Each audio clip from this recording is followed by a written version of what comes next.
Hello everyone, আসসালামু আলাইকুম। Welcome back to my channel. আজ আমি আপনাদের 5 মিনিটেই প্রেসার কুকারে ঝরঝরে ভুনা খিচুড়ি রান্নার রেসিপিটি তৈরি করে দেখাবো। আশা করব আমার আজকের রেসিপি আপনাদের কাছে ভালো লাগবে। এইভাবে যদি আপনারা ভুনা খিচুড়িটা তৈরি করেন প্রেসার কুকারে, মাত্র 5 মিনিটেই তৈরি করে নিতে পারবেন আর এর স্বাদটা অসম্ভব ভালো হয়। একবার যদি আপনারা এভাবে ট্রাই করেন তাহলেই বুঝতে পারবেন। তো রেসিপিটি শুরু করছি। আমি এখানে একটা মিক্সিং বোলে নিয়ে নিচ্ছি 2 কাপ পরিমাণ ভাতের চাল। আপনি যে চালটা দিয়ে ভাত রান্না করেন সেটা নিলেই হবে।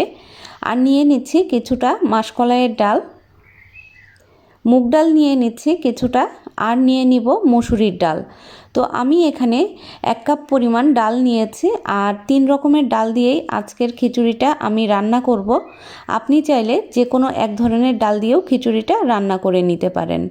এবার আমি ডালটা পরিষ্কার পানি দিয়ে 2 থেকে 3 বারের মতো ধুয়ে নেব।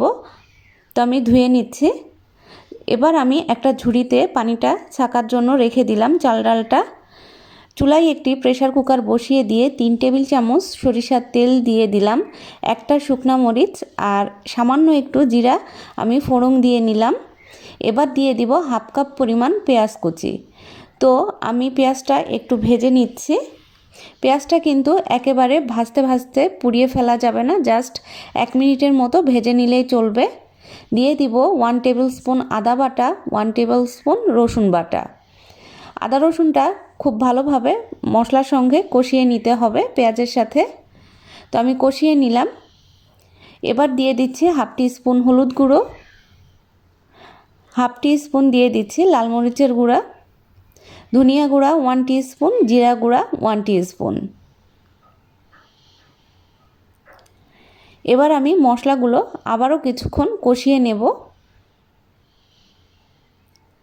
তো মশলাগুলো আমি খুব ভালোভাবে কষিয়ে নিয়েছি, এতে করে মশলার কাঁচা গন্ধটা চলে যাবে। এবার আমি দিয়ে দিচ্ছি এলাচ, দারচিনি আর একটা তেজপাতা। এবার আমি মশলাটা আরও কিছুক্ষণ কষিয়ে নিলাম। তো মশলাটা ভালোভাবে কষানো হয়ে গেছে। এখন আমি দিয়ে দিচ্ছি 1/2 কেজি পরিমাণ মুরগির মাংস। এখানে আমি 1/2 কেজি পরিমাণ মুরগির মাংস নিয়েছি আর মুরগির মাংসগুলো আমি একটু ছোট করে কেটে নিয়েছি। তো মাংসটা আমি একটু কষিয়ে নিচ্ছি।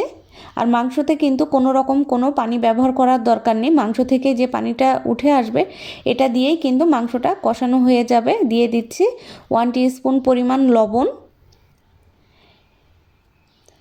তো মাংসটা বেশ কিছুক্ষণ কষিয়ে নিয়েছি। এবার চুলা মিডিয়াম হিটে রেখে 10 মিনিটের মতো মাংসটা কষিয়ে নেব। 10 মিনিট হয়ে গেছে, আমি ঢাকনা খুলছি। এবার আমি দিয়ে দিচ্ছি আগে থেকে যে ডালটা আমি ধুয়ে রেখেছিলাম সেটা। তো ডালটা খুব ভালোভাবে কষিয়ে নিতে হবে মাংসের সঙ্গে। আর দিয়ে দিচ্ছে 8টি কাঁচামরিচ। আপনারা ঝালটা নিজের টেস্ট অনুযায়ী অ্যাড করবেন।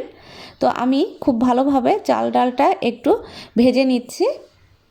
তো দেখুন খুব ভালোভাবে ভাজা হয়ে গেছে। যেহেতু এখানে চাল এবং ডাল সব কিছু মিলিয়ে 3 কাপ পরিমাণ, তো আমি এখানে পানি দিয়ে দিচ্ছি 5 কাপ পরিমাণ। অর্থাৎ 1 কাপ ডালের জন্য 1.5 কাপ করে পানি ব্যবহার করতে হবে। তো আমি এখানে 5 কাপ পরিমাণ পানি অ্যাড করে দিলাম। খুব ভালোভাবে আমি পানিটা মিক্সড করে দিচ্ছি। এবার আমি দিয়ে দিব 1 টেবিল স্পুন পরিমাণ ঘি। আপনি চাইলে ঘিটা দিতে পারেন, সুন্দর একটা টেস্ট আসবে ঘি দেওয়ার কারণেই। তো আমি দিয়ে দিচ্ছি 1 টেবিল স্পুন পরিমাণ ঘি। এবার আমি চুলাটা হাই হিটে রেখে প্রেসার কুকারের ঢাকনাটা লাগিয়ে নিচ্ছি। 3টি সিটি আসা পর্যন্ত অপেক্ষা করব।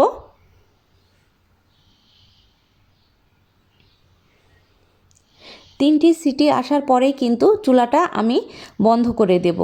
তো সিটি হয়ে গেছে 3টি, আমি চুলা বন্ধ করে দিয়েছি। 10 মিনিট পর আমি প্রেসার কুকারের ঢাকনাটা খুলে নিচ্ছি। দেখুন খিচুড়িটা কিন্তু একেবারে পারফেক্টভাবে হয়ে গেছে আর একেবারেই কিন্তু সেদ্ধটা খুব ঠিকঠাক মতো হয়েছে। এর মধ্যে দিয়ে দিচ্ছি ধনিয়া পাতা কুচি প্রায় 1/2 কাপ পরিমাণ। এবার আমি ধনিয়া পাতাটা দিয়ে খুব ভালোভাবে খিচুড়ির সঙ্গে মিক্সড করে নেব।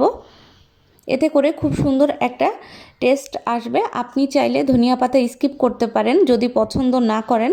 তো আমি সব কিছু আরও একবার মিক্সড করে নিচ্ছি। এরপর কিন্তু খিচুড়িটা গরম গরম সার্ভ করতে হবে। এই খিচুড়িটা কিন্তু রান্না করা খুবই সহজ, মাত্র 5 মিনিটেই কিন্তু হয়ে যাবে। আর খিচুড়িটা খেতে কিন্তু অসম্ভব মজার।